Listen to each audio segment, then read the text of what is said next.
Adam Hochschild, welcome to the new school. Thank you, Michael. We've known each other for a long time.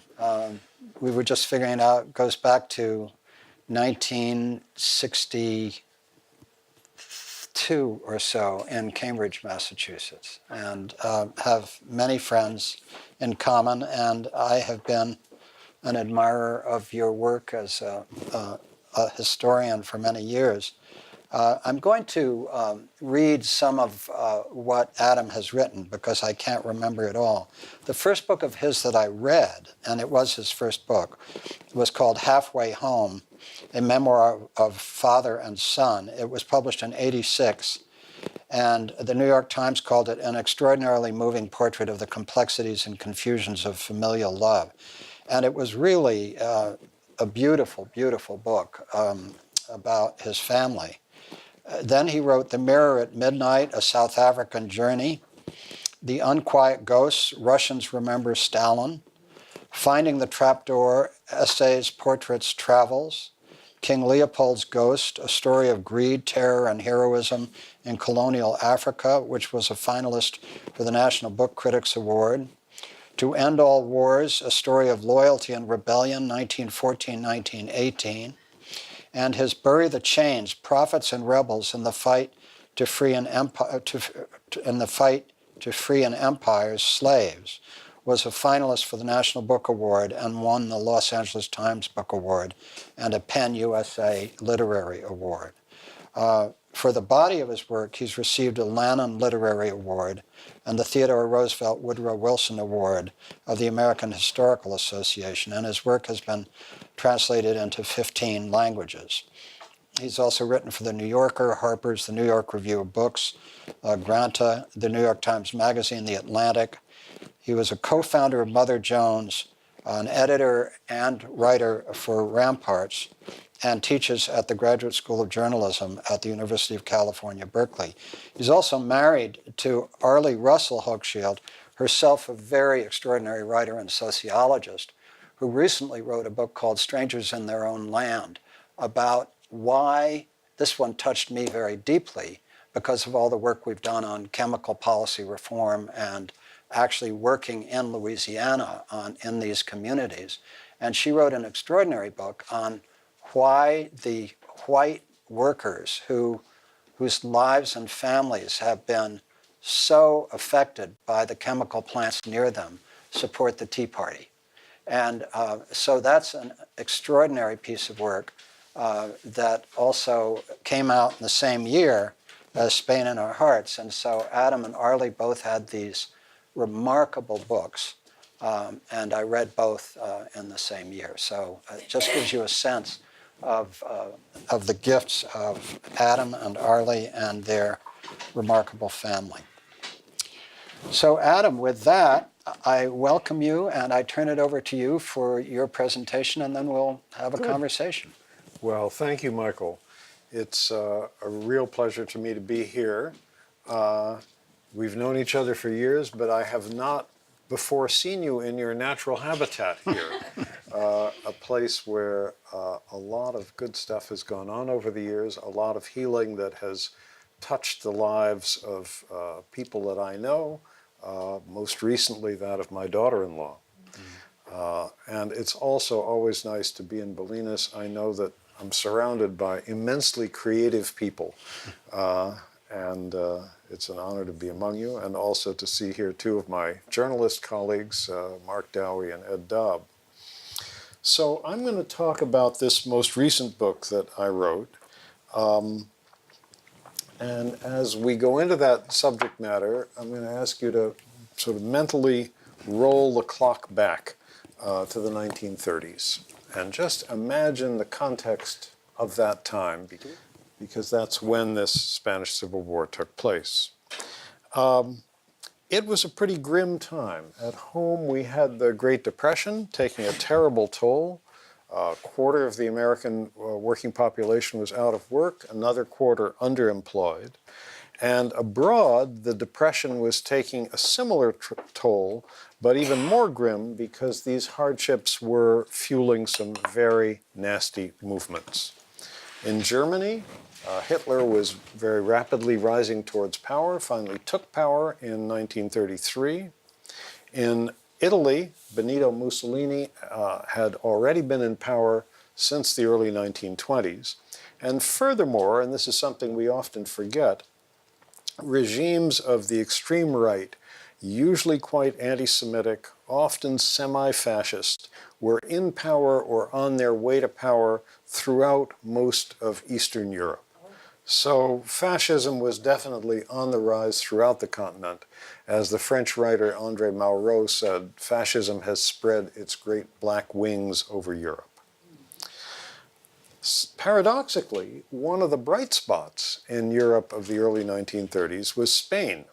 In 1931, centuries of monarchy that had recently been mixed with a period of military dictatorship came to an end. Statues toppled, elections were held, the king left the country, Spain became a republic, the youngest democracy in Europe.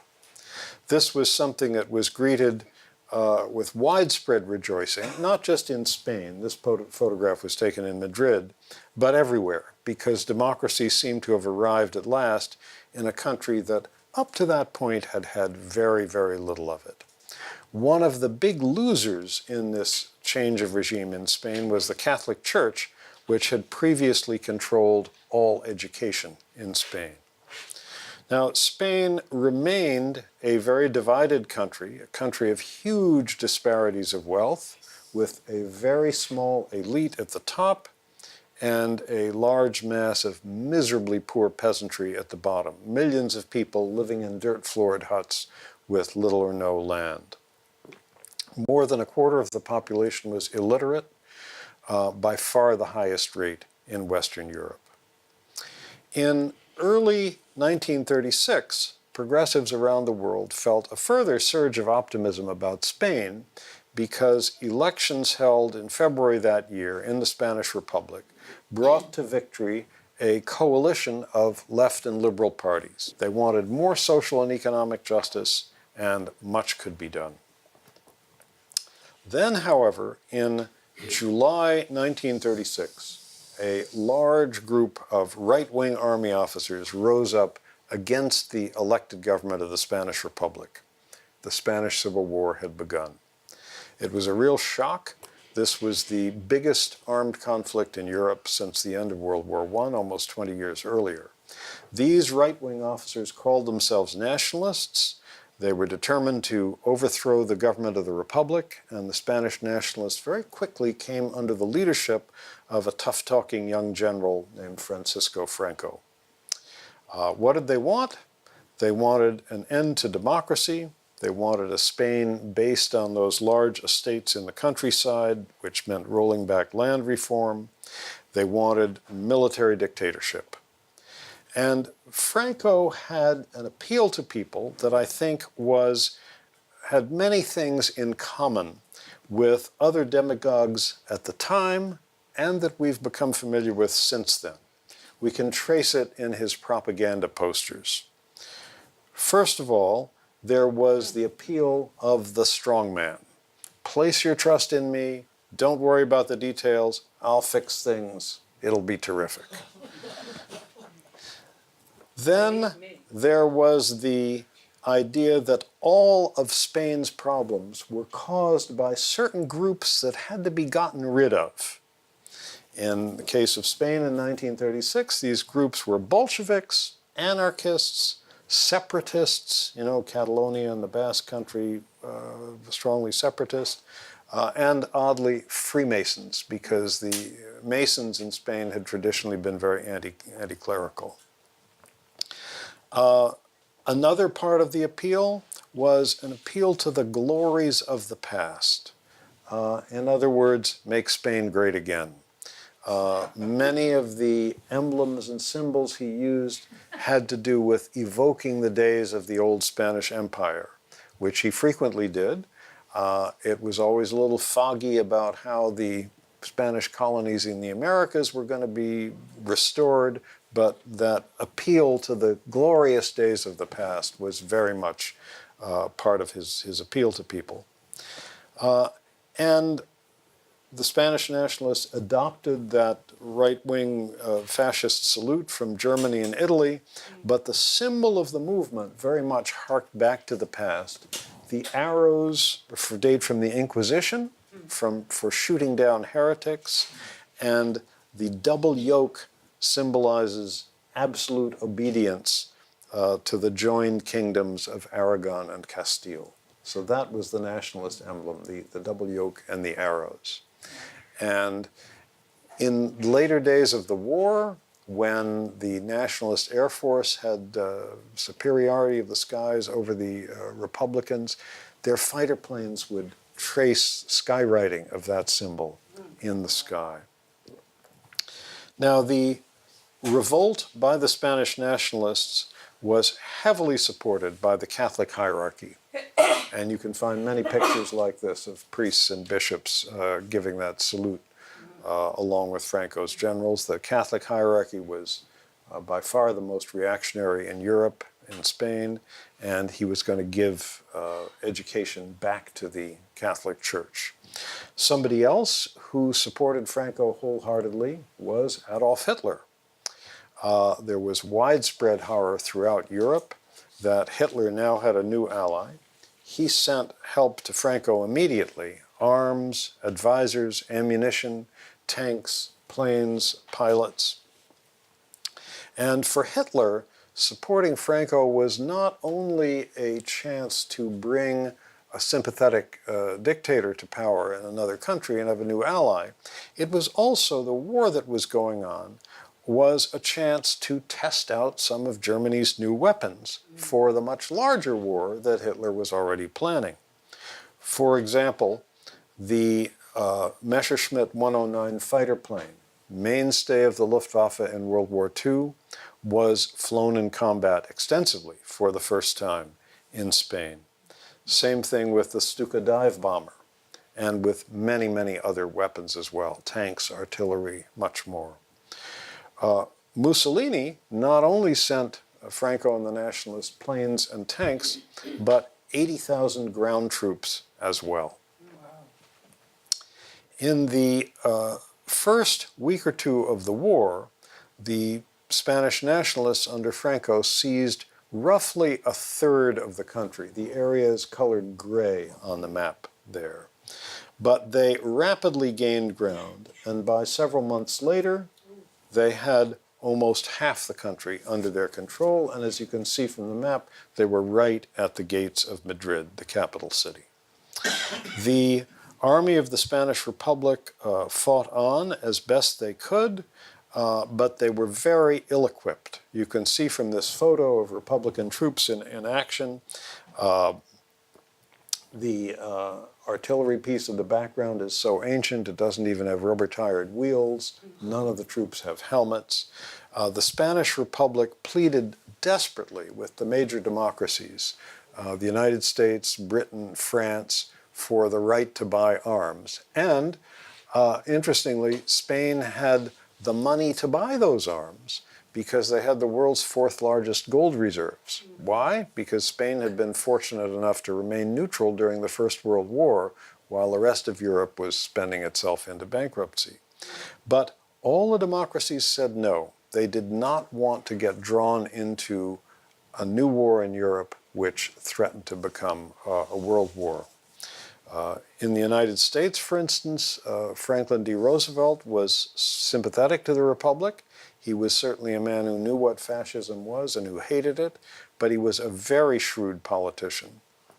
He knew the American people were deeply isolationist and had no appetite for getting involved in a European war. So he said no as well. Finally, the only major country willing to sell arms to the Republic after a delay of some months was not another democracy. It was Joseph Stalin's Soviet Union. And he demanded a lot in return. Above all, high positions for both Spanish and Soviet communists in both the Republican Army's high command and in the government.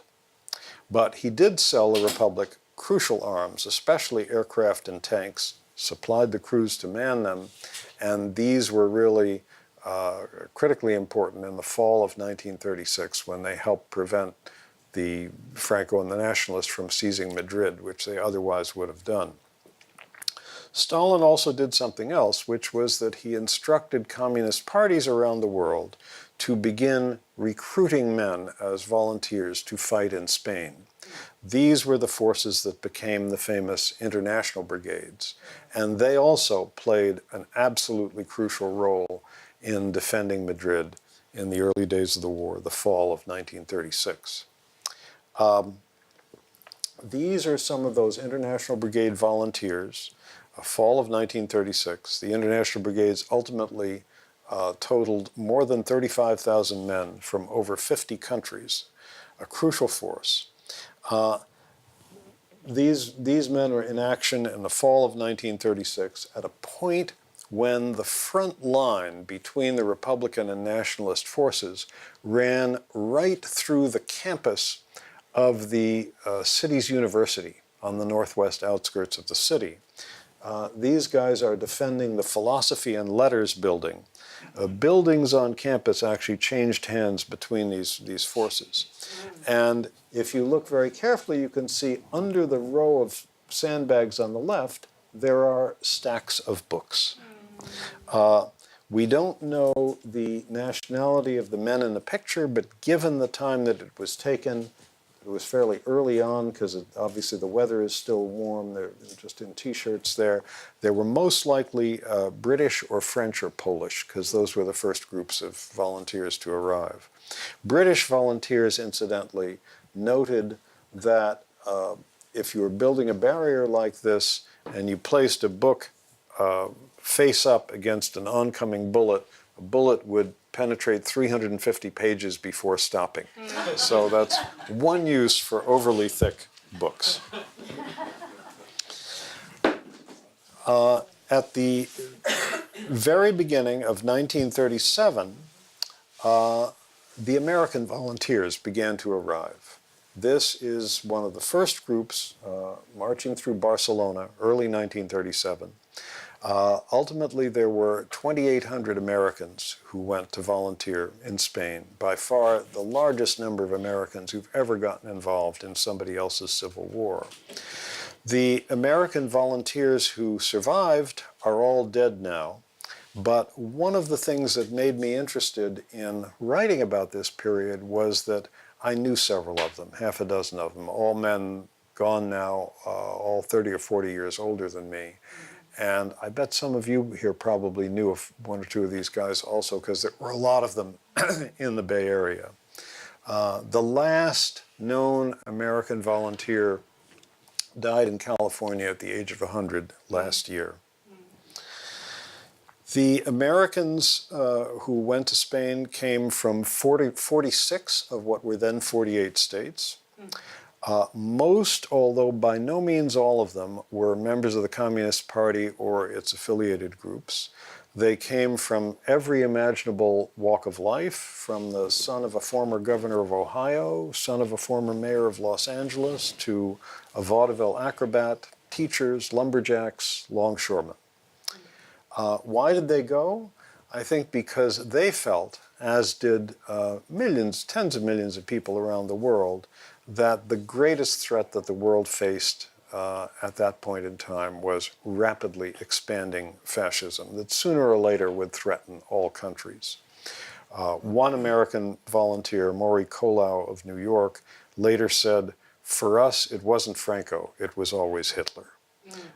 Another, Hyman Katz, who was actually just been a young rabbi who had just finished his training, wrote to his mother from Spain that if he hadn't come, forever afterwards, he would ask himself, why didn't I wake up when the alarm clock rang?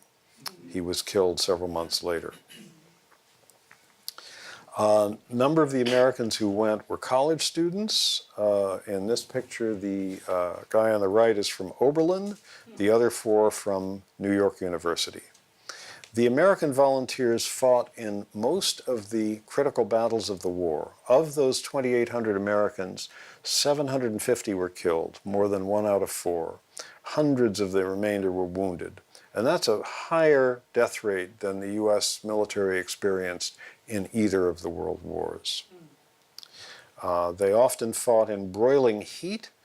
This photo was taken just before the Battle of the Ebro in the summer of 1938, where at one point the temperature was measured at 98 degrees in the shade, 134 in the sun. Americans also fought in another battle at Teruel, where the temperature was at one point measured at 18 degrees below zero. Now, when I write about history, I like to try to bring a period of time alive by focusing in on a small number of people who lived through it. And several of the people in this book are American volunteers. And here are 2 of them. Bob and Marion Merriman. This photograph was taken on their wedding day, which was the day that they both graduated from college in 1932 at the University of Nevada at Reno. Bob Merriman was an athlete there. He'd played end on the football team. A couple months after that, they moved to Berkeley, where he became a student and eventually head teaching fellow as a graduate student in the Department of Economics. One of his fellow graduate students was a young Canadian named John Kenneth Galbraith. And I felt an odd sense of personal connection with this couple because in going through their letters, I discovered that they lived only, when they were in Berkeley, only a few blocks from where I live today. And every time I walk from my house to the Graduate School of Journalism where I teach a class, I walk past the building where they lived.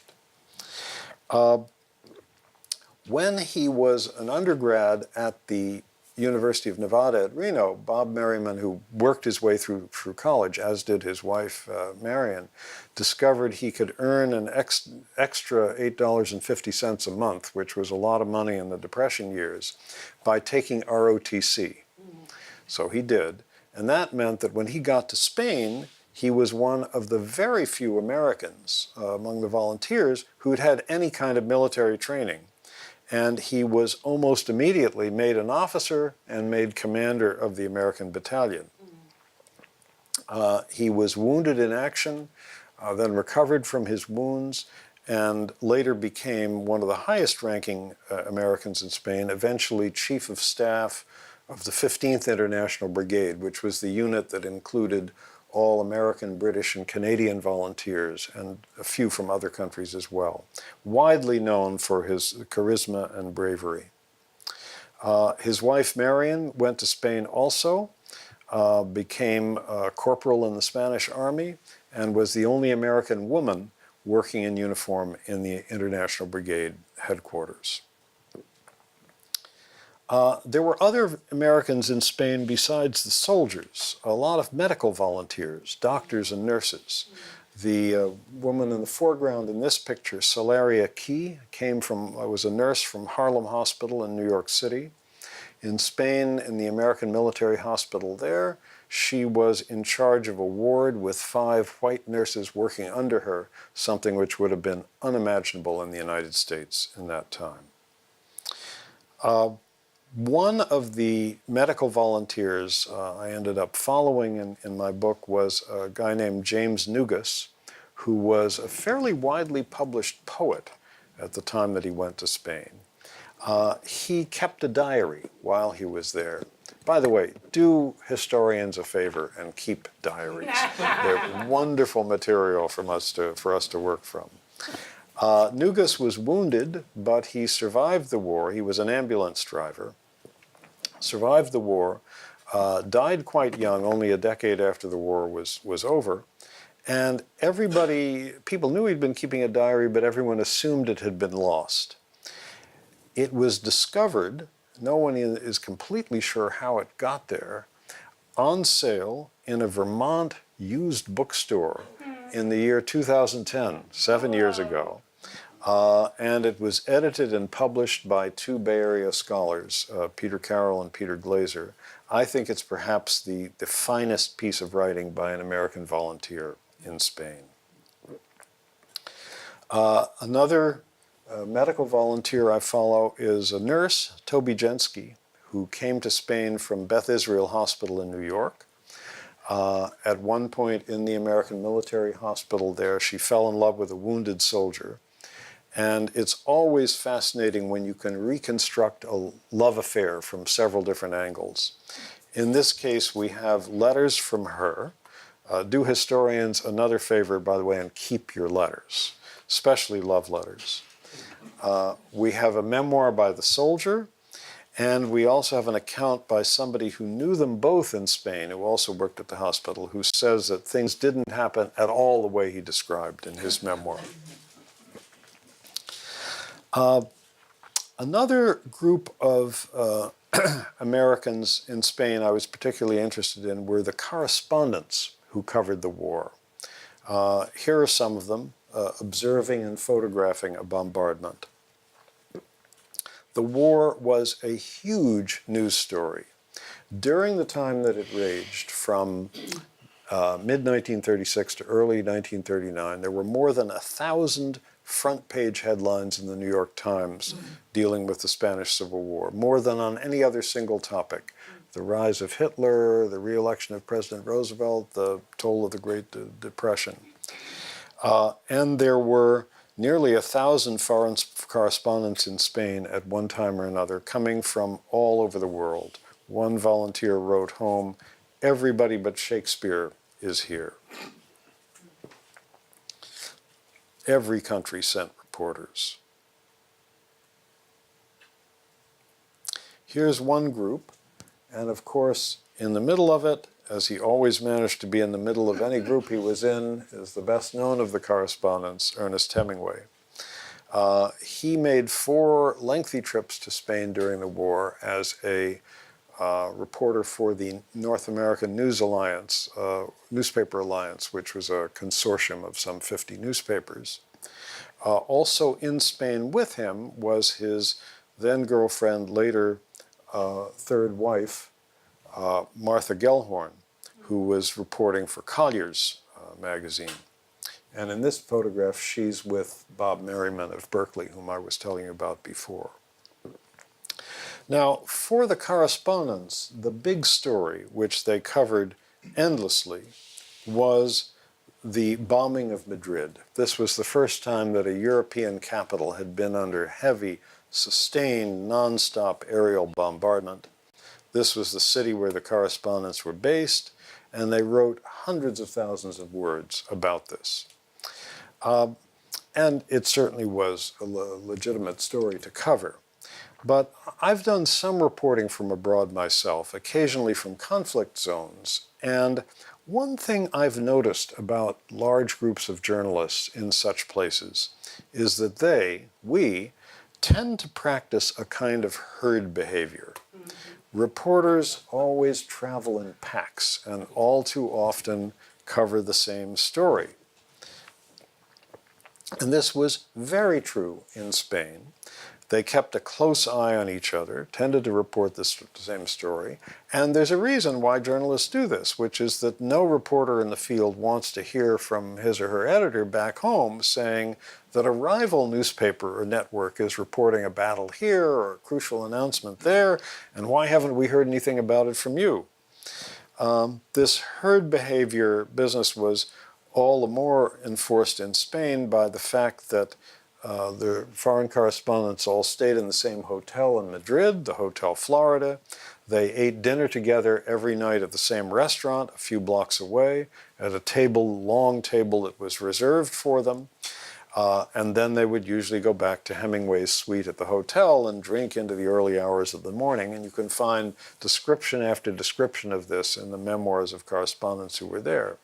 So for me, looking back on this 80 years later, the question becomes, what stories did the herd miss? Now that we can see things a little more clearly. And in Spain, I think there were 2 really big stories that they missed. One of them got very little coverage, and the other absolutely none at all. Here's the first.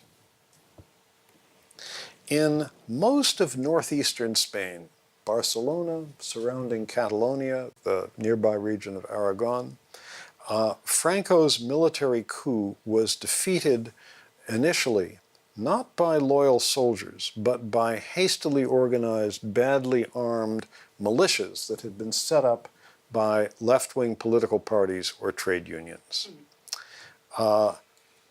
Many of these militia forces included women. And when these militia groups in the Northeast defeated the nationalist grab for power in those areas, they found themselves in control of much of the Spanish Republic. These workers were a mixture of socialists, communists, and above all anarchists, a tradition that was very strong in Spain, even though by this point it had largely died out everywhere else in the world. For a period of about 6 or 8 months, they carried out the most far-reaching social revolution Western Europe has ever seen. Workers took over factories, and sometimes they converted them to making munitions that were desperately needed at the front, like this homemade armored car made by these auto workers in Barcelona. In Barcelona, incidentally, they took over the Ford and General Motors plants there. Railway workers took over the train system in the Northeast. That's the initials of the Anarchist Trade Union Federation on the side of that locomotive. These landless peasants took over the large estates where they had once worked as laborers. In Barcelona, here is what the restaurant of the Ritz Hotel, the city's largest and fanciest, looked like just before the war. It got taken over by its cooks, waiters, and busboys, who turned it into People's Cafeteria #1 for the poor. The foreign correspondents in Spain almost totally ignored writing about this social revolution. They were too busy trying to keep up with each other and reporting the bombing of Madrid. So, in trying to tell the story in writing about it, I decided to take the reader through that social revolution, through the lives of 2 young Americans who experienced it. Here is the photo page from their joint passport. Lois and Charles Orr.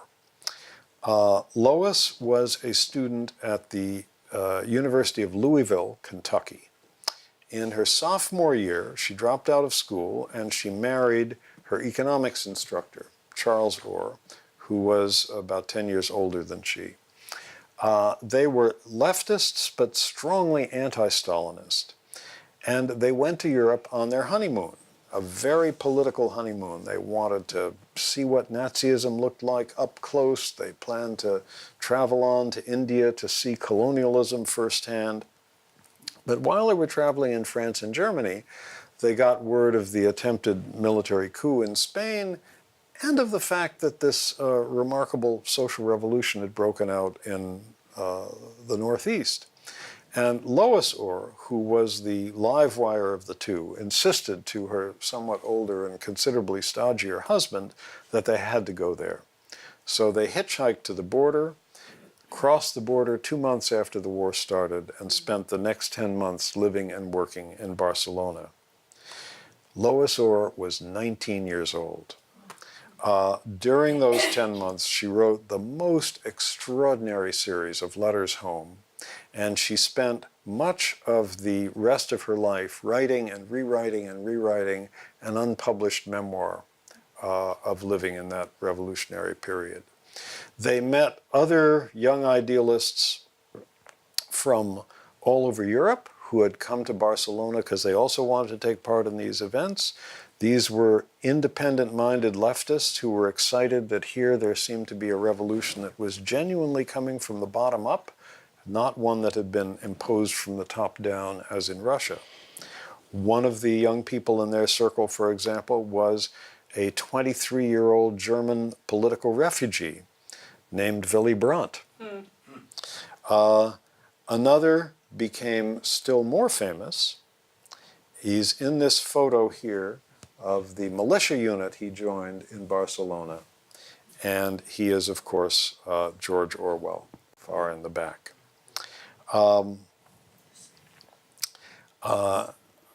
In his memoir of this period, which I'm sure some of you have read, Homage to Catalonia, George Orwell writes very eloquently about this period of social revolution that the foreign correspondents ignored. He was not in Spain as a correspondent, he was there to fight. Let me just read you a short passage from what he wrote about his first arrival in Barcelona and how things struck him. Waiters looked you in the face and treated you as an equal. Servile and even ceremonial forms of speech had temporarily disappeared. Nobody said "Signor" or "Don." Everyone called everyone else "comrade" and "thou." Almost my first experience was receiving a lecture from a hotel manager for trying to tip a lift boy. All this was queer and moving. I recognized it immediately as a state of affairs worth fighting for. Now, there was another huge story in Spain that the foreign correspondents also ignored, in this case, totally. Not a word about it in any single American or European newspaper. A modern military needs oil. Tanks run on diesel fuel. These are some of Mussolini's tanks that he sent to Spain. Bombers, like this Nazi Henkel bomber over Spain, run on aviation gasoline. Trucks run on regular gasoline, and so forth. All the time those correspondents were writing about the bombing of Madrid, they never looked up at the aircraft dropping bombs on them and wondered whose fuel is powering those planes. It should have been an obvious question because nationalist Spain had no oil. Germany and Italy, which were heavily supplying it with arms, were oil importers, not exporters. They could have advanced money to Franco for him to buy oil on the world market, but that would have been very expensive. Moreover, in those days, if you went buying oil on the world market, where would you go? Most likely to the United States, the largest source, and the largest source within the United States was the state of Texas. Here are some oil wells there in that period. But the United States was not selling arms to either side in Spain, and U.S. neutrality law was very strict. It said even if you sold something that wasn't a weapon that was going to a country at war, such as oil, it could not travel on American ships, and nationalist Spain had no oil tankers. Furthermore, it couldn't be sold on credit, and nationalist Spain had very little cash because the Republicans had gotten the gold supply. However, this was not a problem for General Franco because he had a great admirer who was the CEO of a major American oil company. The man's name was Torkild Rieber, and he was the CEO of Texaco. He was a guy who liked strongmen, liked dictators. Whether Hitler, Mussolini, Franco, later in his life he had some dealings with the Shah of Iran. And oil companies then, like today, tend to make their own foreign policy. And Rieber happily sold the nationalists the vast majority of their oil during the war. He sold it on credit, which was a violation of US law, and he sold it to them at a big discount, sort of dictator's discount, something which he never told Texaco shareholders about. It doesn't appear in the company's annual reports. And as far as we can tell from the minutes of their meetings, he never even told his own board of directors about it. Now, I mentioned that nationalist Spain had no oil tankers. Not a problem. Texaco had one of the world's largest fleets of ocean-going tankers. And in another violation of U.S. law, Rieber shipped Texaco oil to nationalist Spain on Texaco tankers. What would happen is that these ships would load up at the Texaco pipeline terminal in Port Arthur, Texas. And when U.S. customs agents got on board to check their paperwork, they'd be shown documents showing that the ship was bound for Rotterdam, Amsterdam, Antwerp, some port in northern Europe.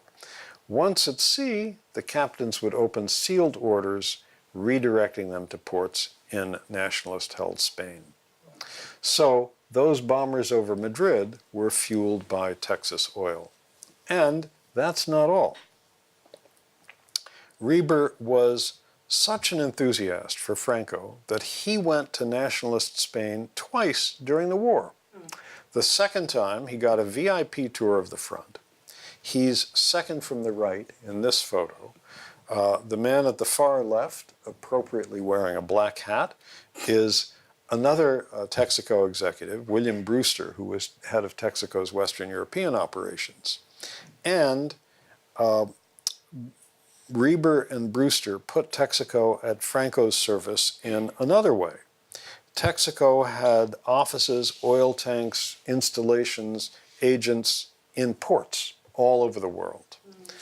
And Reber and Brewster asked them to send immediately by telegram to Texaco headquarters in Paris any information they picked up about oil shipments heading for the Spanish Republic, heading for the other side. Because in the oil business, as in other businesses, you tend to know what your competitors are up to, and it's quite hard to disguise an oil tanker taking on cargo somewhere. This intelligence they passed on immediately, Texaco passed on to the Spanish nationalists, where information about oil tankers heading for the Spanish Republic was highly useful to nationalist bomber pilots and submarine captains looking for targets. 29 tankers carrying oil to the Republic during the war were sunk, damaged, or captured. And here's the story of one which met its end thanks to information supplied by Texaco. This is a letter that William Brewster wrote to the head of the nationalist oil monopoly, July 2nd, 1937, about a tanker bound for the Spanish Republic that was temporarily stopped in a French port near Bordeaux. And the letter gives important information. It has the name of the ship, says it's fully loaded with a cargo of gasoline, actually it was aviation gasoline. And then in the second paragraph he says, her name and port of registry have been painted out, her hull and funnel are now painted black. Recently took on a large store of food, which seems to indicate an early departure. One more crucial piece of information was added in a separate document from Texaco's man at the docks in Bordeaux, who observed that most of the tanker's crew came ashore every evening, to hang out in the bars and dance halls of the port. Using that information, the knowledge the tanker was there and that most of the crew came ashore every evening, one evening, a couple of days after these letters were received, the same information was sent by telegram. The Nationalists sent a raiding party which boarded the ship, the SS Campo Amor, seized it, and sailed it to a port held by Nationalist Spain. So the United States might be officially neutral, but Texaco had gone to war. Well, with help like that from Texaco, and still more important, continuing flow of arms from Hitler and Mussolini, the Nationalists advanced relentlessly. By late 1937, they held most of Spain, again, the gray area on the map. And as you can see, there's one finger of nationalist-held territory on the right that sort of comes close to dividing the Republic in two. And everybody knew that when the next big offensive came, that's where it would be. And indeed, in March 1938, the Nationalists launched the largest offensive of the war, heavily supported by German and Italian planes and tanks, lots of Italian troops driving towards the Mediterranean, trying to divide the Republic in two. The Republic's forces were vastly overwhelmed and outnumbered. The American units were in the forces that took the brunt of that attack. The Republicans were forced into a long, disastrous retreat over about 5 weeks, tens of thousands of casualties overall. Hundreds of Americans were killed and wounded during that time. And at the end of the 5-week offensive, Franco succeeded in cutting the Spanish Republic in two. The war lasted another 10 months, but it was clear at this point that the Republic was doomed. And as that became clear and the nationalists gained more ground, hundreds of thousands of refugees began to flee. In the end, in early 1939, 500,000 Spaniards fleeing Franco crossed the Pyrenees, most of them on foot, into France. The war was over by the end of March 1939. The Republic had lost. Franco celebrated his victory in Madrid in the spring of 1939 and remained dictator of Spain for the rest of his life, 36 more years. Because my interest was in Americans in the war, I'm going to end by coming back to the Americans who went to Spain and show you pictures of a few of those who didn't return. Norman Lisburg, a carpenter from Louisiana, killed at Teruel, that's that battle in the snow, January 25th, 1938. James Lardner, a journalist for the New York Herald Tribune, who quit his job, came from a famous literary family. His father was Ring Lardner, the humorist. He quit his job, enlisted. He was the last American to enlist and one of the last to be killed. Samuel Willis, a construction laborer from Philadelphia, a scout and runner in Spain, killed in action March 17th, 1938, during that disastrous retreat I was telling you about. Abraham Chaikin, wrestling coach at the City College of New York, went missing in action the same day as Willis. And finally, Bob Merriman from Berkeley, whom I told you about earlier, his story threads through the book, and he also went missing in action on that same retreat a week or two after the other two guys. When I went to Spain while writing the book, I went to the place where he was last seen alive, a hilltop in northeastern Spain near the town of Gandesa. A lovely scene today, vineyards, olive groves, red terracotta roofs on those two villages you can see in the valley. But on April 2nd, 1938, it was a grim one. Merriman was leading a group of Republican troops, Americans, volunteers from other countries, some Spaniards, and they came like from the direction where we are here onto this hilltop, looked across the valley.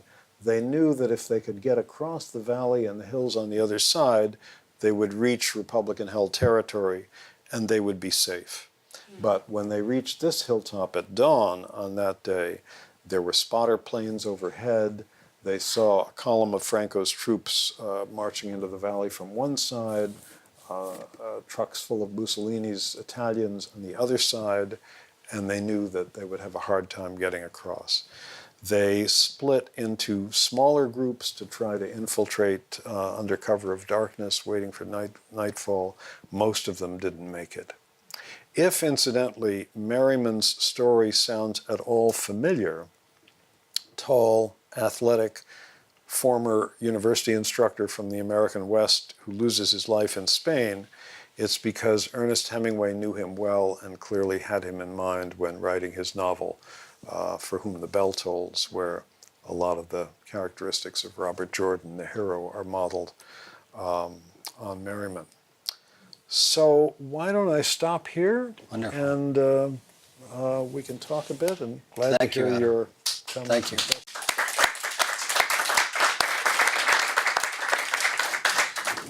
I want to read a quote on the cover of Spain in Our Hearts, Americans in the Spanish Civil War by Adam Hochschild. It's from the New Republic.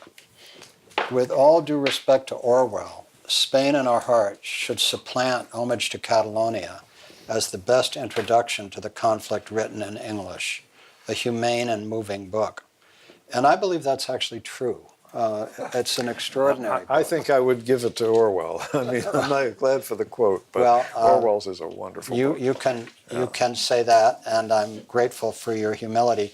But for me as a reader, this is a very extraordinary piece of work. There are many directions we could take here, but let's start with the most obvious one.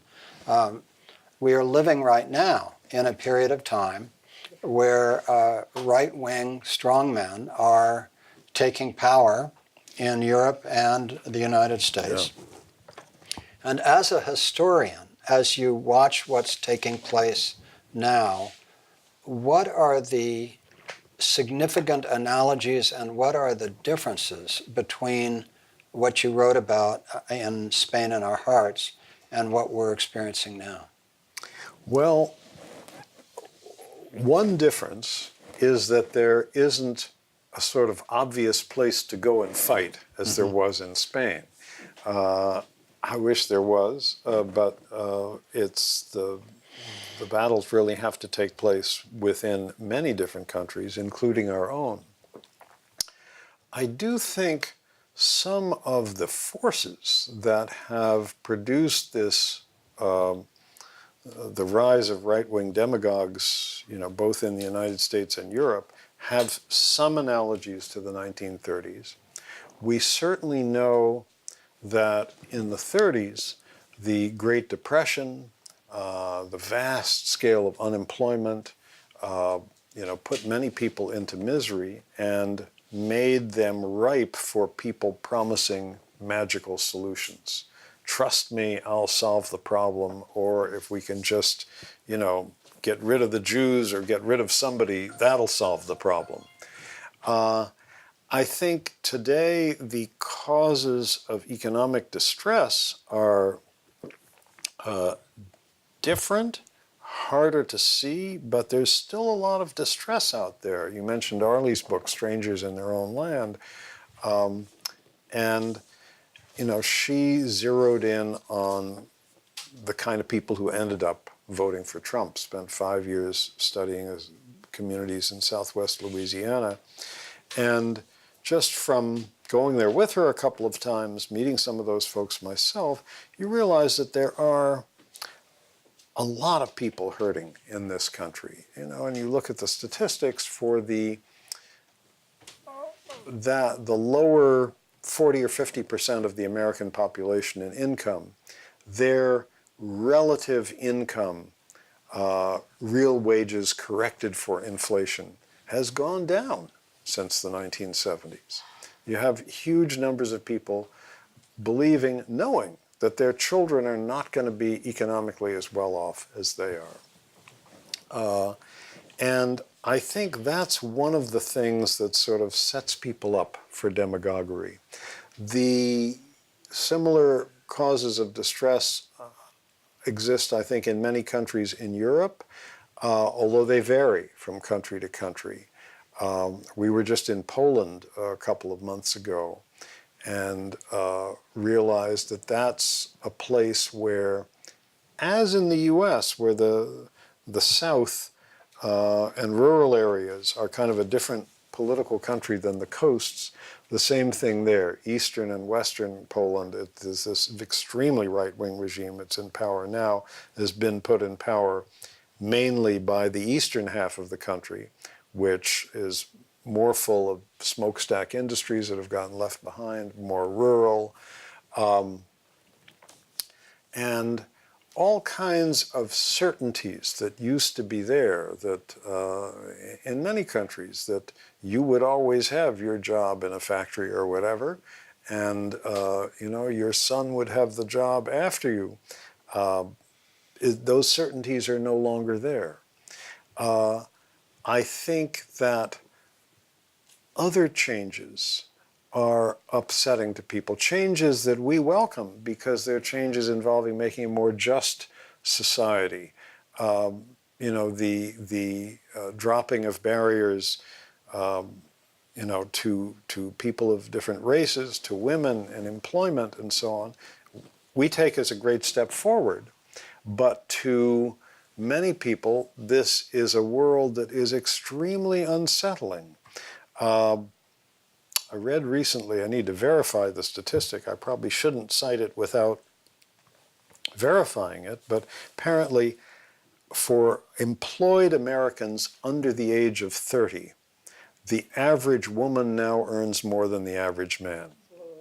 Well, if that's verifiable, I think it's something to be celebrated, but it's something that's felt to be hugely unsettling by men who kind of assumed a position of inherited superiority for generations.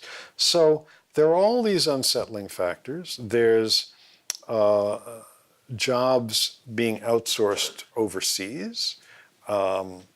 And, you know, because you can, and everything can be outsourced these days. You know how it is. You pick up a telephone helpline to someone, you're talking to somebody in Manila or Mumbai or whatever.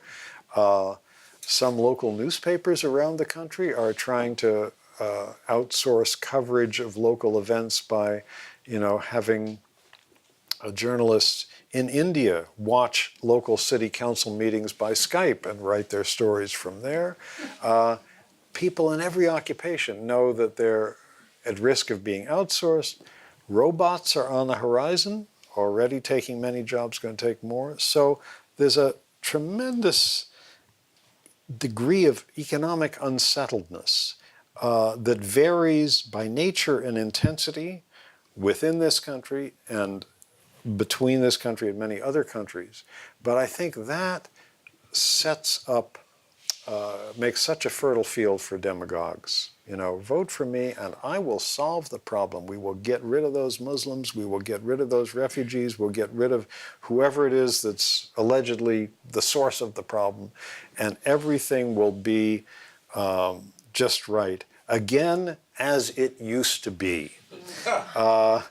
Now, of course, if you look at how it used to be, it often wasn't the paradise that it gets painted as. But the wonderful Polish writer Ryszard Kapuscinski, who I'm sure some of you know, has a phrase in talking about demagogues of this sort where he says, they always promise to restore the great yesterday. So. One thing that strikes me as I read this and look at the images, the wonderful photographs you have and showed today, is how different our collective psyche is today. There's a way in which the young people who went to Spain seem hopelessly naive to my ear.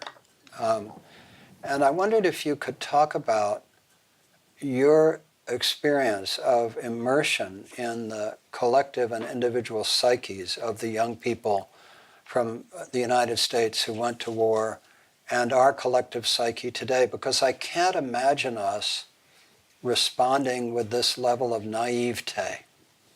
Yeah, I mean, there's several dimensions of naivete. One is just the sort of naivete of the cause. So, for example, you talked about how communists, socialists, and anarchists collectively controlled it. Well, how many of us today believe that a coalition of communists, socialists, and anarchists would understand how to govern Spain, right? No matter how much we may be opposed to fascism, the efforts of socialists and communists to run economies has not turned out well, you know? I mean, obviously there are the social democracies of Scandinavia that have worked, and to some degree European democracy is more social democracy than the United States. But so not only on the economic front, but also just there's this sense of how beautifully naive these people were. And I wonder if you've reflected on their psyche and ours and what the nature of that transformation has been. Well, I think they were naive about some things, but not about others. They were certainly naive in thinking that they could go off and win this war in short order. But you know, that naivete is common to almost anybody who enlists in almost any war. I mean, you remember the picture of George Bush on the aircraft carrier, mission accomplished, you know, and all those Americans who went into Iraq thought, it would be over in a month or two and the job would be done. Similarly, the people who marched off to fight in the First World War, where Kaiser Wilhelm of Germany told his troops, "You'll be home before the leaves fall from the trees." So there's always a naivete in going off to join a war, because you always think it's going to be over much sooner than it actually is, and you always think it's the other person who's going to get killed and not me. So there's some naivete there. Certainly, those of the Americans who were communists or communist sympathizers were naive in that they did not know what a horror show the Soviet Union was then turning into. The thing I think they were not naive about was that rapidly growing fascism was a real threat. That's obviously true. Because, you know, Hitler was making noises about expanding to the east, taking over Europe. Japan was on the rampage in China. It was clear that the world was facing a menace of this sort. And that they were not naive about. And, you know, for that, I honor the Americans who went to Spain. And I completely agree with that. They were not naive about the threat. But well, let me just go in a more specific direction. I've been fascinated for a long time by the anarchist movement. And it was stronger in Spain, as you say, than anywhere else. Is there an example in your experience as a historian of a place where the anarchists took power and held power for long enough to demonstrate whether an anarchist civil state could actually work? Well, yeah, you mentioned the Mondragon collectives in Spain. Yeah.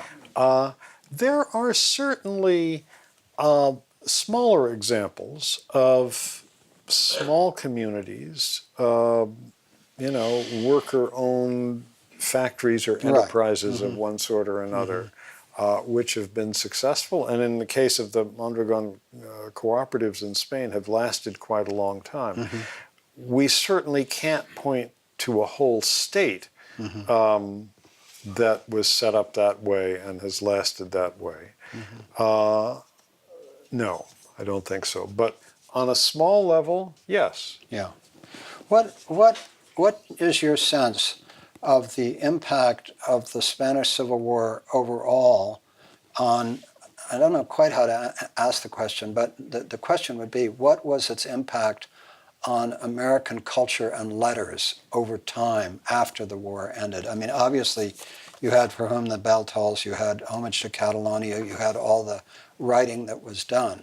But how did that kind of, I remember when I was young that that the Spanish Civil War loomed large in my consciousness. I was born in '43, and I remember that, you know, I remember that I had a deep sense at the age of 12 by 55 of what a horror Franco was, you know.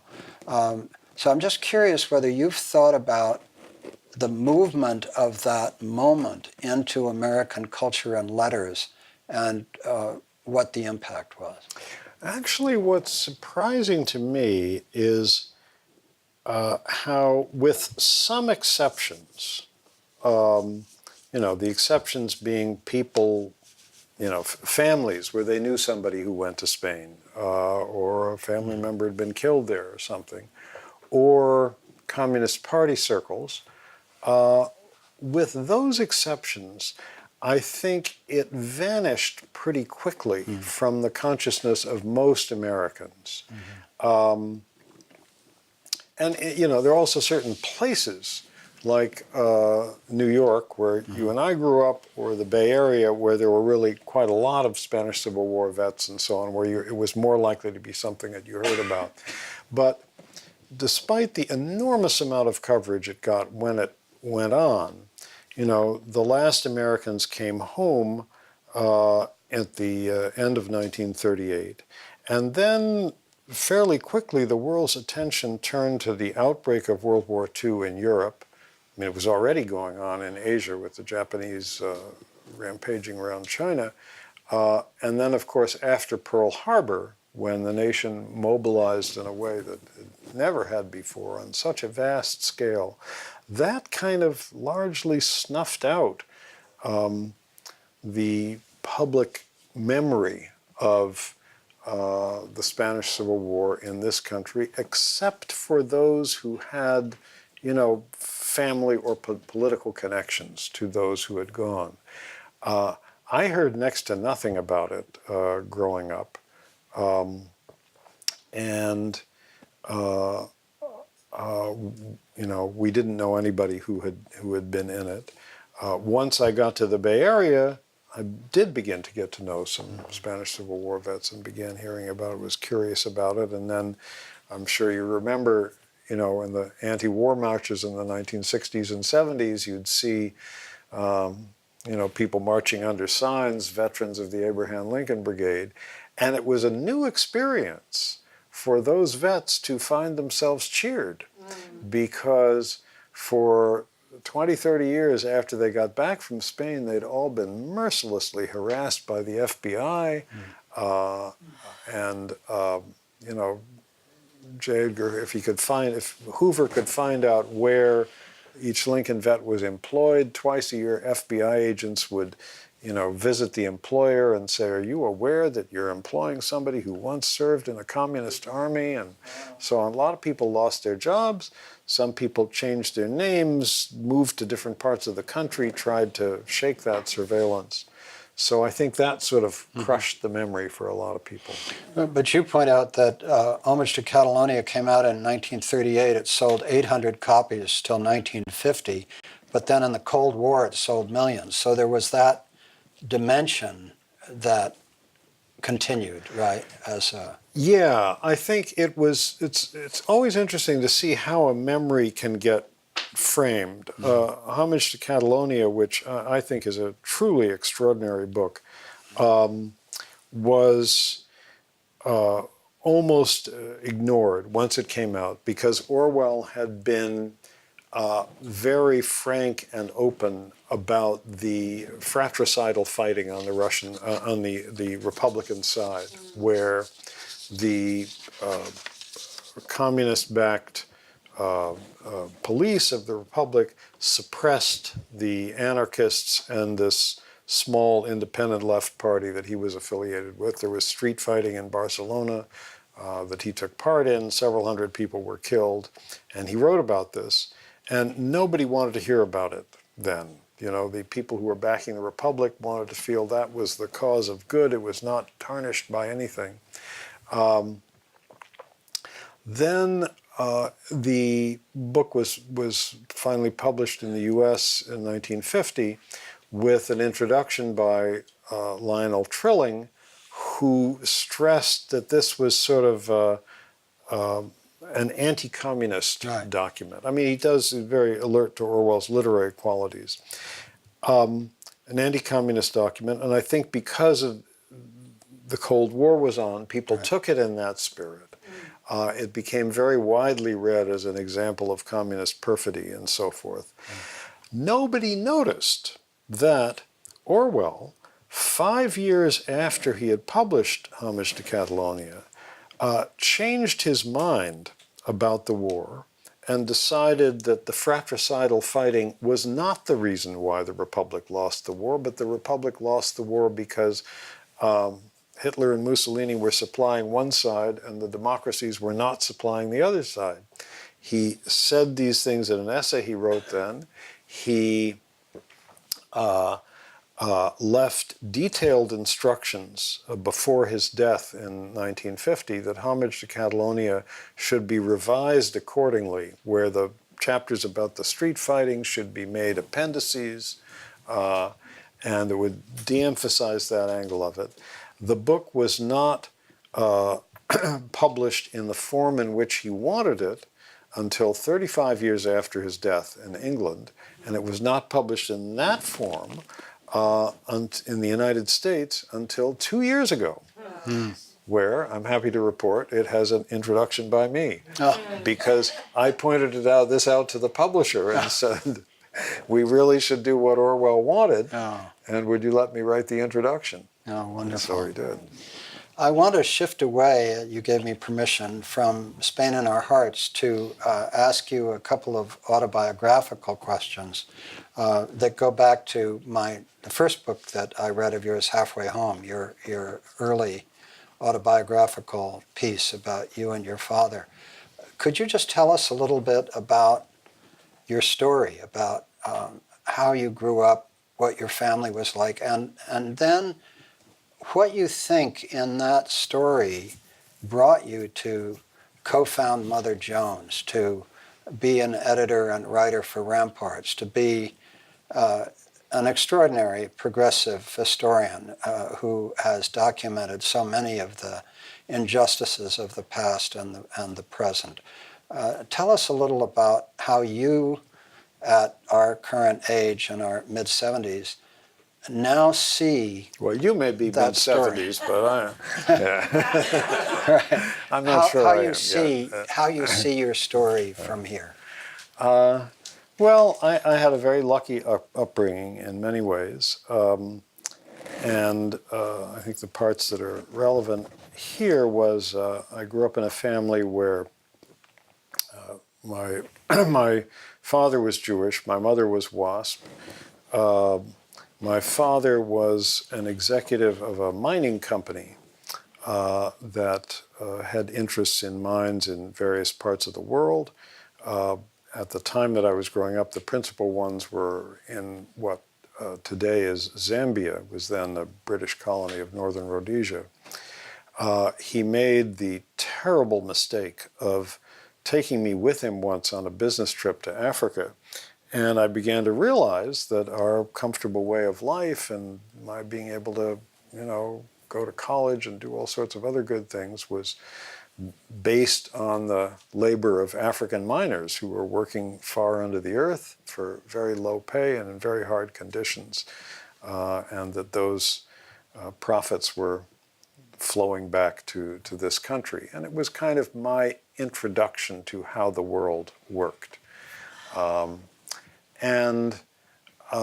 But it was a paradoxical setting, because my father, even though he was a corporate executive, was an extremely liberal man. And on the issue that divided so many people in our generation from our parents, the Vietnam War, we were on the same side. Mm-hmm. He thought the war was terrible and said so vocally that he ended up on Richard Nixon's enemies list. You may remember Nixon's famous enemies list. And he told a reporter who interviewed him at one point he was proud to be on Nixon's enemies list. So I grew up with a kind of paradox in that way. But I think my life was perhaps above all affected by coming of age in the early 1960s. And I'm sure that's an experience shared by a number of you here, that it was a time when I think a lot of things, a glamorous new young president in the White House, John F. Kennedy, who was a mixed story in many ways. He raised the military budget and did all sorts of other not very nice things, but he somehow took the lid off of what seemed politically possible in this country. The civil rights movement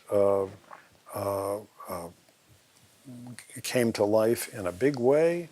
My then girlfriend, now wife, and I were briefly civil rights workers in Mississippi in 1964. And of course, all of us who were male at that point were faced with the draft and the question of, are you going to serve in this war, or are you going to resist in some form? Are you going to, risk your life for this insane adventure in Vietnam? So I ended up getting very involved in the anti-war movement. And so I think those times, coming of age in those times, had a huge effect on me. If I'd come of age in the 1950s, Who knows? I might have become a corporate lawyer. I don't know. So I give a lot more credit to the times than to almost anything else, I think. If you look back now, as a historian, on our generation and both its efforts to right injustices and open up a new way in the world, and also its failures to achieve many of the things you want, how can you begin to imagine historians will assess what we tried to do, what we achieved, what we failed? What do you imagine, because it won't be written for some time, our legacy will turn out to be? Well, I still feel very fondly towards the 1960s and those of us who began getting active then. I do think that a lot of good things came out of that time. You know, the Civil Rights Act, the Voting Rights Act, the women's movement was reawakened at the end of the 1960s, and we are still feeling the reverberations of that today.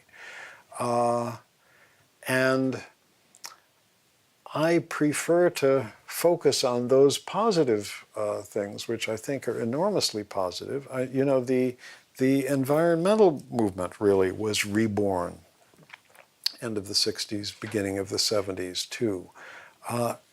It still feels to me an exciting time where a lot of movements came to life that are still deeply needed today. We've had tremendous setbacks in many fields, and have not been able to stop some insane wars in the way that I think the movement at home, in conjunction with the Vietnamese, did stop the Vietnam War.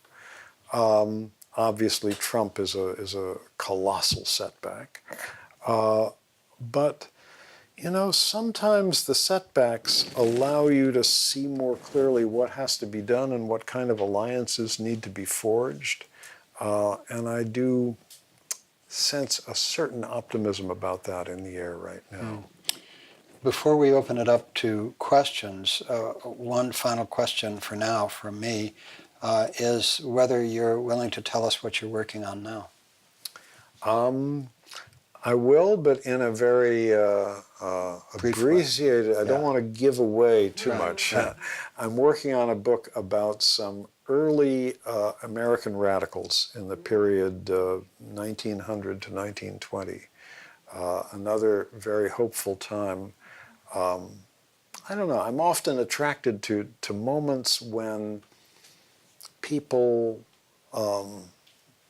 felt that the world was about to change. Now, of course, the world in that area, it did change, but not in the way that they hoped. They thought the revolution was going to come, and instead we got the First World War and all the horrible stuff that came out of that.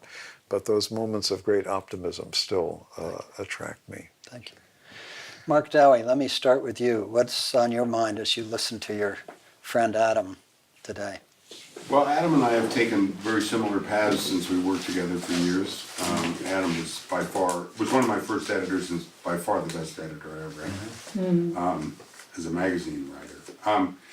But I'm curious to know, Adam, we've both become historians, as many journalists do, and focused on investigative history, as you and I both have. And I've started hearing, I don't know whether you have, I've started hearing from academic historians who I know and went to college with and went on into academic careers in history about their attitude towards what we're doing.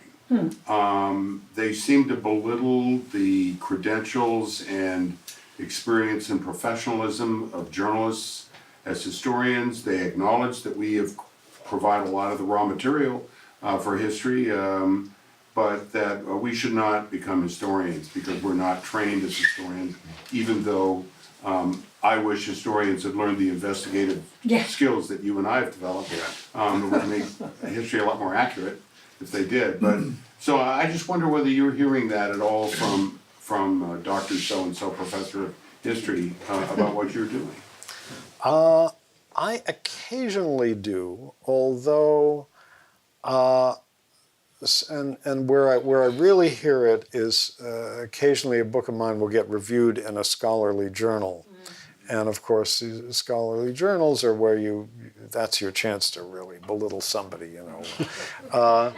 But I had a funny experience once in this regard. About 20 years ago, I published a book which some of you may know, King Leopold's Ghost, a history of the King Leopold of Belgium and the conquest of the Congo. And somebody alerted me to the fact that on the kind of bulletin board website that historians used, it's called HNet, there was a thread of discussion about the book started. And I looked at it, and it was fascinating because, you know, it began by somebody saying, who is this guy? You know, he's writing about our stuff, and has anybody ever heard of him? He doesn't have a background in African studies and so on. And then, you know, there were people writing things about the book and said, well, it seems to be pretty accurate. And then someone else chimed in and said, well, he didn't mention my book in his bibliography. And then somebody's saying, well, is it this story told in too personal a way? And, you know, one shouldn't use first person in writing about this. And then somebody else chimed in and said, yeah, but, you know, it's bringing more students into our classes because they like it. And this went on with, you know, different kinds of comments like that. And then finally, I made the mistake of mentioning that I was watching this to a historian who introduced me once when I gave a talk, and he posted a little thing saying, you know, he's reading all of this, and the comments stopped. But I've generally had, you know, the academic world, there's certainly no shortage of, you know, people who are jealous of their territory and not liking somebody else muscling in on it. But I've generally had good experiences when I reach out to people, because when I write a book about something, you know, whatever it is, in this case, the Spanish Civil War, there are, you know, dozens of historians who've spent their whole lives writing about the Spanish Civil War. I always try to get to know some of them. You know, once I'm part way in, I try to strike up a relationship by email where I can ask questions and so forth. And then I always, before I'm finished, I will ask 4 or 5 academic historians, you know, say, I've learned a lot from your work. Would you mind reading my manuscript? And usually people say yes. And what a couple of books ago with Bury the Chains, which is about the British anti-slavery movement, and there are a lot of historians who do slavery, you know, hundreds of them in different parts of the world. I wrote to 6 of these people saying, I've learned a lot from your work. Would you read my manuscript? 5 of them did so. And what was moving to me is that 2 of them, in addition to correcting errors and so on, which was what I was mainly hoping for and expecting, 2 of them made literary type comments. You know, you make a lot of this character later on, shouldn't you introduce him earlier? Somebody else said, well, wouldn't it be more suspenseful if you changed the orders of chapters 4 and 5? And these were intelligent comments. And these are not people who write this way at all. These are people who write, you know, scholarly journal articles where there are more words in the footnotes than in the text. But they kind of appreciated somebody taking their material and trying to get it to a wider audience. And then I've a couple of times had, you know, there are, especially among younger people in the academy and especially in history, there are people who really do want to write for a wider audience and who realize that the way they're trained, you know, writing PhD theses and so on, is not the way that you reach that audience. And, you know, there have been a couple of conferences on the subject, you know, how to write history for a wider audience that I've been invited to and so on. So there's some people who are sympathetic, but the scholarly journal reviews is what you got to watch out for. Howard Dillon, you had a comment.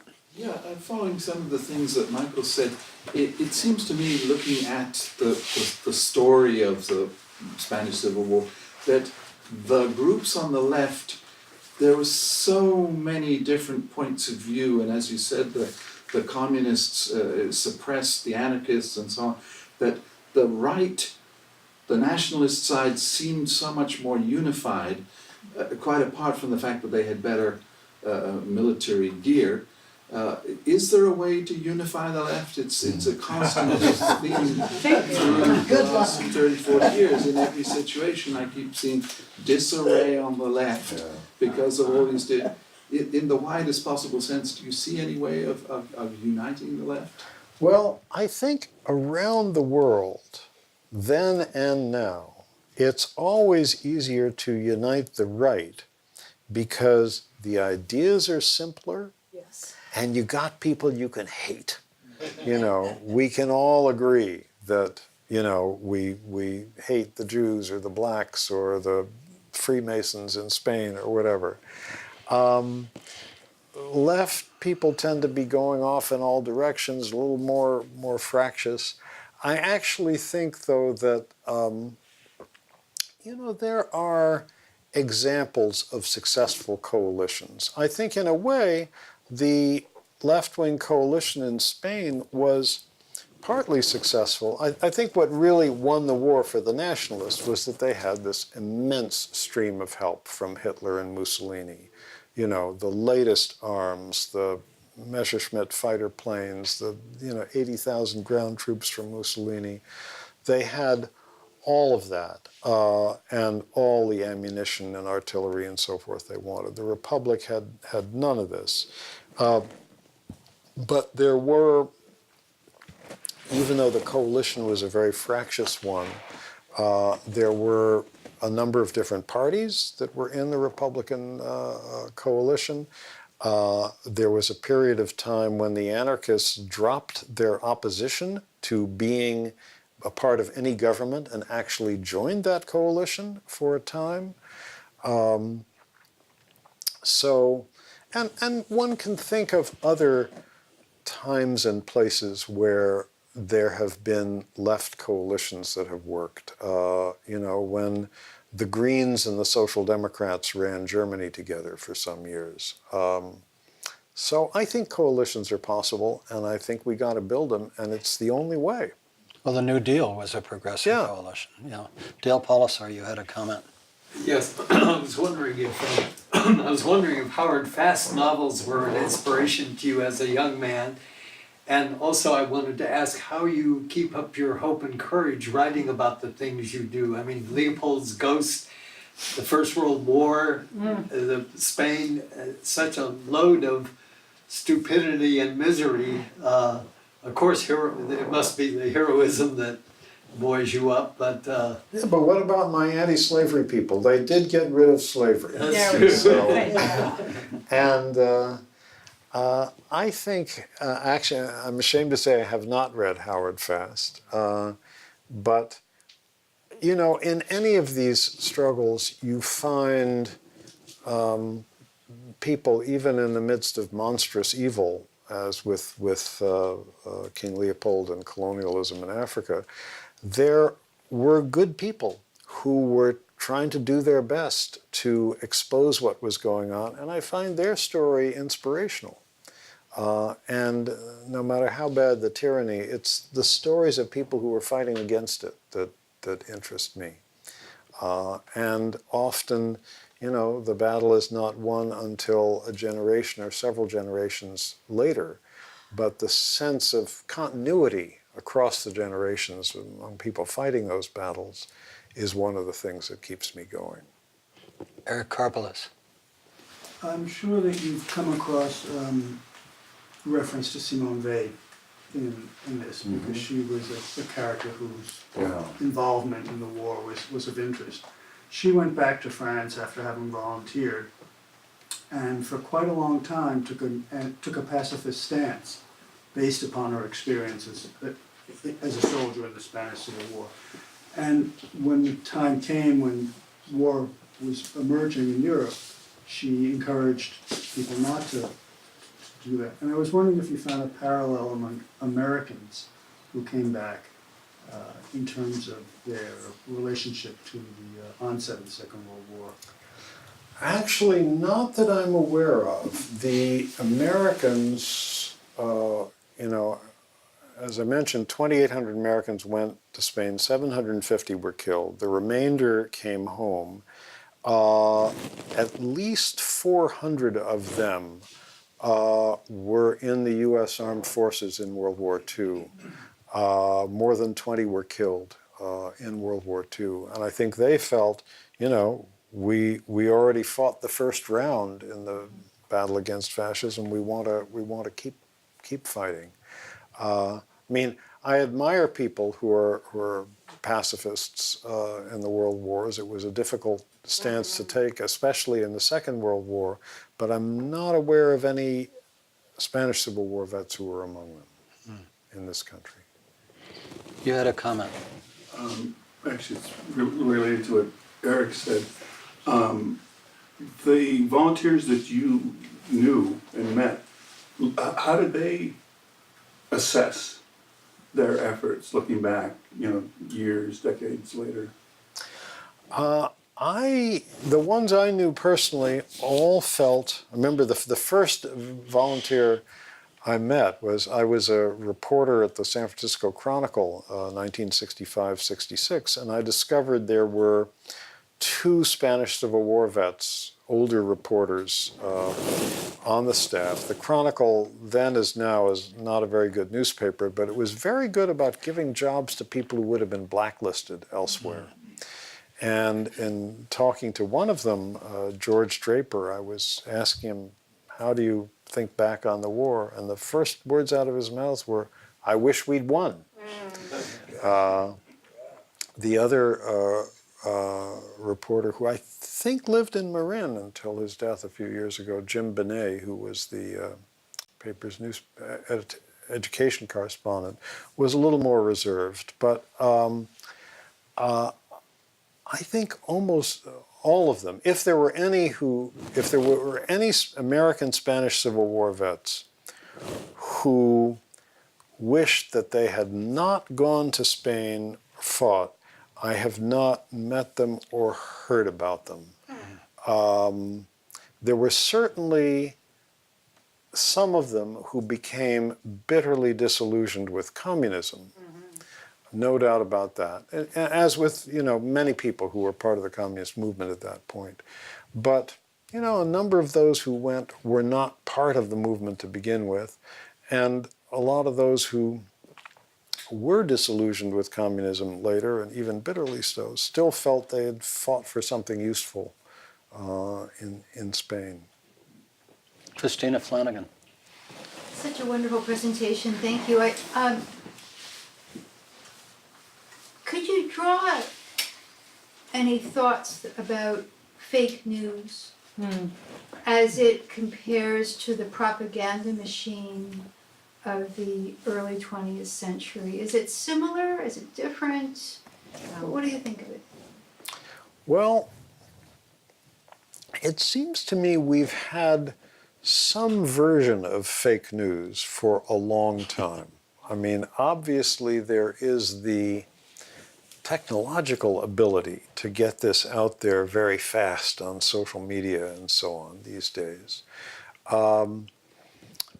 I guess the period of fake news that I'm most familiar with historically, because I dealt with it quite a bit in the book that I wrote before this one, which was To End All Wars, which is about the First World War, and in particular focusing on the struggle between people who believed that the war was a noble crusade and the war resistors. And most of the book is about England because that's where this tension was strongest. And one of the characters in the book was basically the head of British propaganda operations during the war. And then, as tends to happen in many wars since then, the propaganda was enormous. The reporters who were allowed to go to the battlefront were tightly monitored. There was always a minder, military officer, with each one. Their dispatches were censored. And when there were these horrible battles, you know, like the most famous one, I think, is the Battle of the Somme, where more than 20,000 British soldiers were killed on the first day, most of them in the first hour, because they were, you know, 120,000 men trying to advance against German machine guns, barbed wire entrenchments, and so forth. The battle ground on for 4 or 5 months, ended up maybe taking about 5 miles of ground, and it continually, every day, every step of the way, all along, it was portrayed as, you know, a great victory. And you can, if you have control of a propaganda apparatus, you can portray anything as a victory. I think one of the reasons why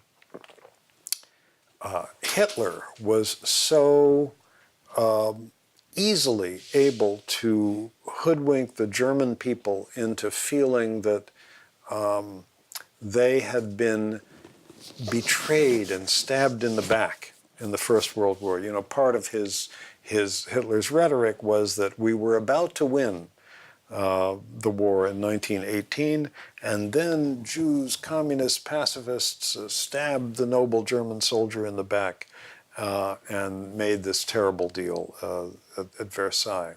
Well, one of the reasons why he had such an easy time doing that was that right up to the very end in the First World War, right up to the moment they stopped fighting, November 11th, 1918, there was this enormous German propaganda barrage that portrayed the German army as being on the verge of victory. And of course, if you've got a son or a husband at the front and, you know, you want to believe that they're on the verge of victory, and then boom, suddenly it's announced that, you know, in effect, we've surrendered and there are Allied occupation troops coming in and so on. The strength of that fake news was partly set things up for Hitler. And I think there's equivalent fake news all the time that governments do around wars, most spectacularly. You know, that sign on Bush's aircraft carrier, mission accomplished, that's fake news. The extreme censorship of stories that took place in the First World War and in the Second, you know, there's tight control over what correspondents can report. Vietnam was a little bit different because it wasn't a war with a closely defined front line. There was a city, Saigon, where the reporters could be independent and kind of be out of government control. They didn't have to send their dispatches back to the United States, you know, through military communications networks. And I think Americans had a much more accurate picture of what was going on as a result of that. And you've been reading Spain in Our Hearts with the library book and had a question. Indeed. Yeah.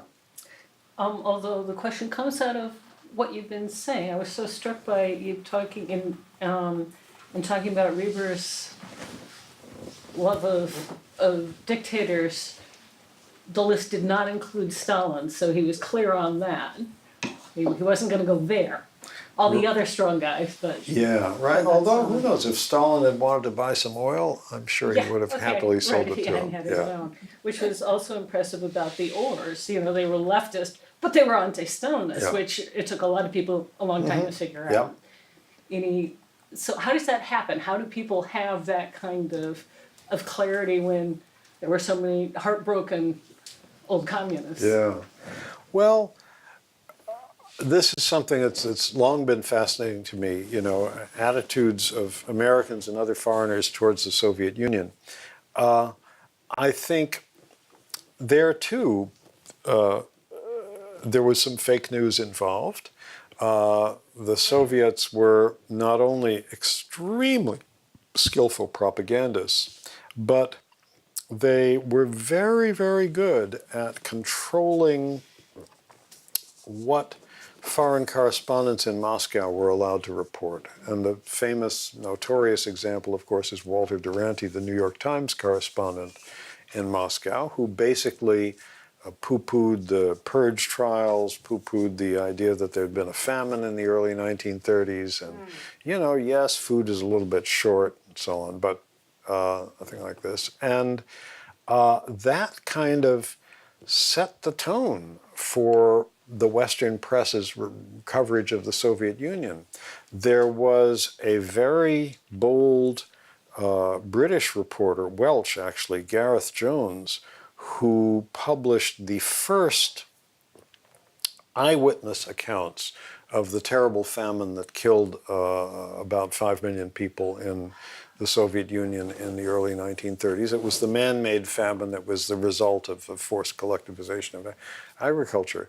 He published these articles in England, and the Soviets twisted the arms of all the foreign correspondents in Moscow, some of whom had been quietly giving information to Jones, twisted their arms to get them to deny that, to denounce him and deny that he had,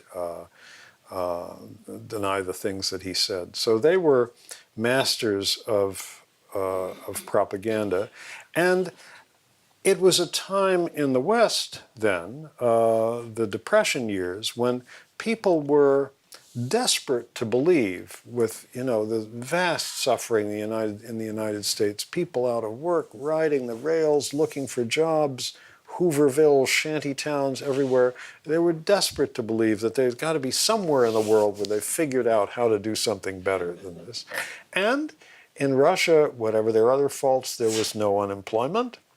They were hiring American and European skilled workers, technicians, engineers. Lots of people went there to live.